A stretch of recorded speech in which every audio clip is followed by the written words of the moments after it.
एक पुलिस पदाधिकारी की हैसियत से मैं शराबबंदी को मानता हूँ कि ये एक आर्थिक अपराध है। शराब इल्लीगल है, देयरफॉर जो भी इसमें कमाई हो रही है वो सब ब्लैक मनी है। आर्थिक रूप से जो कमाई हो रही है काले धन की, उस पर अंकुश लग जाए और इसके बहुत सार्थक तरीके हैं करने के। अगर वो नहीं होगा तो फिर इंडिविजुअल्स जो पीते हैं शराब उनको पकड़ने से क्रिटिसिज्म होते हैं। नमस्कार, न्यूज फॉर नेशन देख रहे हैं। मैं हूं आपके साथ वंदना। बिहार के पूर्व डीजीपी, आपने नाम सुना होगा अभयानंद का, और वो अभयानंद सर हमारे साथ हैं और इनसे मेरा सवाल है। सर, मुख्य रूप से आप समझ गए होंगे कि हम बात किस चीज़ पे करना चाहते हैं। बिहार के मुख्यमंत्री नीतीश कुमार का महत्वाकांक्षी योजना शराबबंदी, लोग इसको पहले तो बोले असफल रहा, अब बातें हो रही है कि सफल बनाने की मुहिम चल रही है। नीतीश कुमार भी एक बार फिर से रैली यात्रा जो है वो शुरू कर रहे हैं, जन सुधार यात्रा। कैसे इसको देख रहे हैं, क्योंकि आप नीतीश कुमार के बेहद करीबी भी रहे हैं। एक पुलिस पदाधिकारी की हैसियत से मैं शराबबंदी को मानता हूँ कि ये एक आर्थिक अपराध है। शराब इल्लीगल है, देयरफॉर जो भी इसमें कमाई हो रही है वो सब ब्लैक मनी है।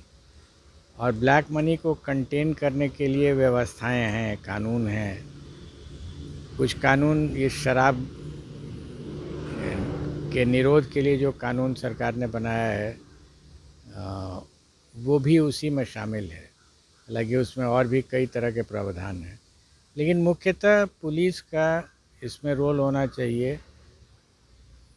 आर्थिक रूप से जो कमाई हो रही है काले धन की, उस पर अंकुश लग जाए और इसके बहुत सार्थक तरीके हैं करने के। अगर वो नहीं होगा तो फिर इंडिविजुअल्स जो पीते हैं शराब उनको पकड़ने से क्रिटिसिज्म होते हैं।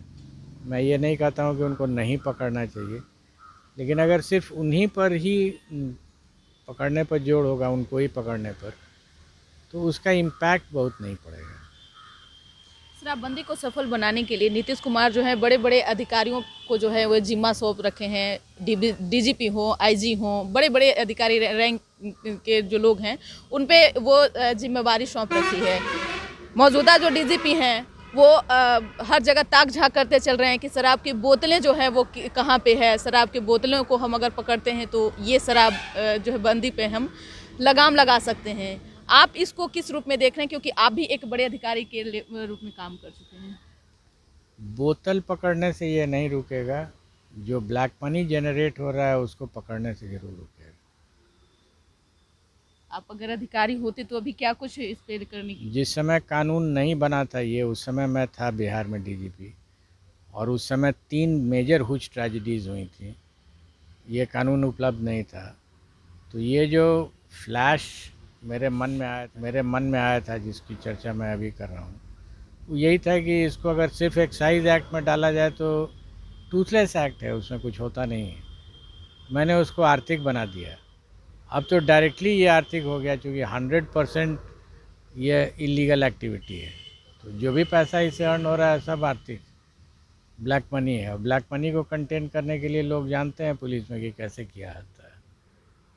तो उसको अगर आप नहीं कर सकते हैं, आप ऑफिसर्स जिसको लगाना चाहिए लगाइए, लेकिन एक दिशा तो होनी चाहिए।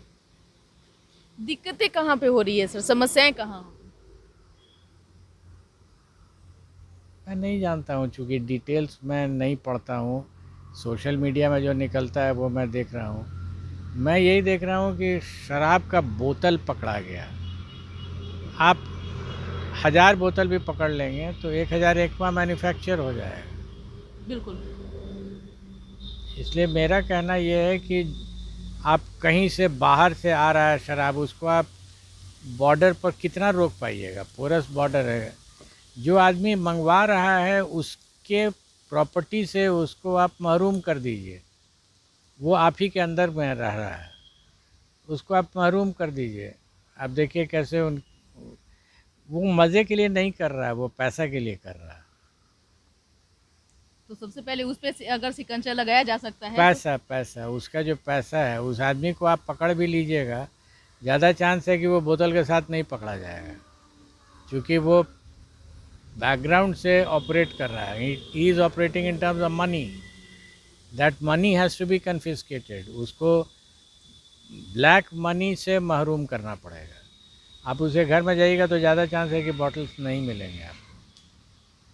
आजकल के जो प्रशासन है, जो अधिकारी हैं, जो जिस तरह से जो काम कर रहे हैं, क्या क्या लगता है कि उनके काम से आप संतुष्ट हैं? मुझे संतुष्ट और नहीं संतुष्ट होने का क्योंकि कोई आप एक मकसद अधिकारी रह चुके नहीं हैं और पूरे बिहार को इंटरेस्टेड मैं संभाले नहीं हैं। हूँ। ये उस फेज से मैं निकल चुका हूँ और अब मैं उसमें चर्चा भी नहीं करना चाहता हूँ। हमने आपको सिर्फ बताया कि अगर मुझे करना रहता और मैंने किया उसको, जब ये कानून नहीं था तब हमने किया था, तो अब ये जब कानून है तब तो और आसान हो गया है। क्यों नहीं हो पाता है, वो जो लोग कर रहे हैं वो जान।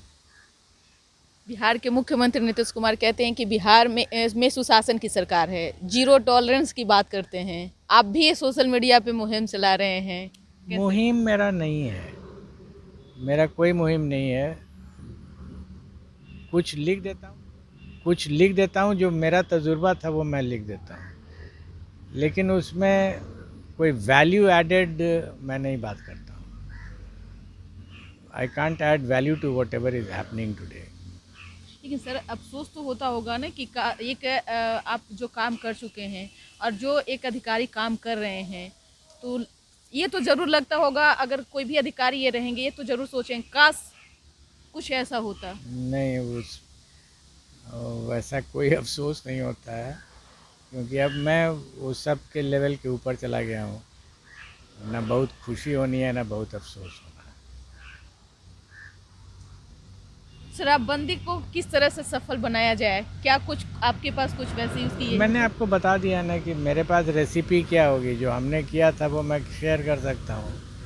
आज वो रेलेवेंट होगा या नहीं मैं नहीं जानता हूँ, क्योंकि आप जो रिपोर्ट करते हैं मीडिया में, एग्जैक्टली वही चीज़ वहाँ ग्राउंड पर हो रहा है ये भी आवश्यक नहीं है। कुछ डायमेंशंस अलग होते हैं जो गवर्नमेंट के अंदर रहने पर जानकारी होती है, वो जानकारी मेरे पास है नहीं। लेकिन सर जब आप एक डीजीपी थे तो गांव के बच्चे के जहन में ये बात था कि ये हमारे बिहार के डीजीपी अभ्यानंद हैं, लेकिन आज के जो मौजूदा अगर कोई अधिकारी डीजीपी बनते हैं या फिर बड़े बड़े अधिकारी भी ये करते हैं तो उन तक क्यों नहीं पहुंच पाती है? आखिर तो कुछ तो कारण रहता होगा। हर ऑफिसर का अपना तरीका है काम करने का। अब उस किसी दूसरे के तरीके जो हैं काम करने के, उस पर कमेंट करना उचित नहीं होता है। बिल्कुल, तो आप सुन रहे थे कि क्या कुछ कह रहे थे बिहार के पूर्व डीजीपी अभ्यानंद सर, और इनसे मेरी शराबबंदी को लेकर के चर्चा हो रही थी। काफ़ी कुछ इन्होंने बताया भी है, सुझाव भी दिया है, लेकिन इन्होंने ये भी कहा है कि हम ये नहीं मानते हैं कि ये इसको लोग कितना फॉलो कर सकते हैं, कितना इस बात को हम मानते हैं या नहीं, ये तो समय तय करेगा। इसकर बस इतना ही, बने रहिए न्यूज़ फॉर नेशन के साथ। धन्यवाद।